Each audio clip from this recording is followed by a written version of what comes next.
दोस्तों आप लोग देख रहे हैं भोजपुरी हैंगआउट और भोजपुरी हैंगआउट में आप लोगों का बहुत बहुत स्वागत है। दोस्तों खेसारी लाल यादव का फिल्म अवैध का शूटिंग करीब मुझे लगता है कि 20-25 दिनों से यूपी के सोनभद्र में चल रहा है। कितना सारा वीडियोज और फोटोज भी सामने निकल कर आया हुआ था, आप लोगों ने देखा होगा और कंटिन्यू अभी भी शूटिंग जारी है दोस्तों। बाकी फिलहाल अभी खेसारी लाल यादव का देखिए एक नया तस्वीर सामने निकल कर आया हुआ है। पंकज सिंह पोस्ट किए हैं इस तस्वीर को, आप लोग देख सकते हैं। खेसारी लाल यादव, संजय यादव जी और इंदर शाह नजर आ रहे हैं इस तस्वीर में। फिलहाल इस फिल्म का शूटिंग चल रहा है दोस्तों यूपी के सोनभद्र में। बाकी दोस्तों खेसारी लाल यादव का एक बहुत बड़ा प्रोजेक्ट आने वाला है। आप लोगों को पता होगा कि लखनऊ सुपर जायंट्स टीम के लिए खेसारी लाल यादव थीम सॉन्ग गाए हुए हैं, जो कि सारेगामा का प्रोजेक्ट है दोस्तों। और वो भी गाना 2 से 3 दिन के अंदर मुझे लगता है कि आने वाला है, क्योंकि आप लोग देख सकते हैं बद्री झा जी एक पोस्ट भी किए हैं कि आ रहे हैं, साथ में विवेक सिंह को टैग किए हैं और फोटो में खेसारी लाल यादव भी नजर आ रहे हैं। और ऐसा खबर था कि 1 हफ्ते के अंदर इस प्रोजेक्ट को रिलीज किया जाएगा, लॉन्च किया जाएगा। तो 3-4 दिन तो हो ही चुका है। मुझे लगता है कि 2 से 3 दिन के अंदर आप लोगों को ये देखने को मिलेगा। और किस तरीके से इस गाने को रिलीज किया जाएगा, अब रिलीज होगा ही तो पता चलेगा। 2-3 दिन के अंदर आप लोगों को पता चल ही जाएगा।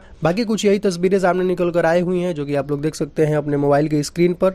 तो कुछ यही अपडेट है दोस्तों अभी का। तो इस वीडियो में सिर्फ इतना ही। वीडियो अगर आप लोगों को पसंद आया हो तो वीडियो को लाइक करें, चैनल पर नया है तो चैनल को सब्सक्राइब करके बेल आइकन को प्रेस करके नोटिफिकेशन को ऑल कर लें। तो दोस्तों मिलते हैं एक नए वीडियो में। Thank you so much.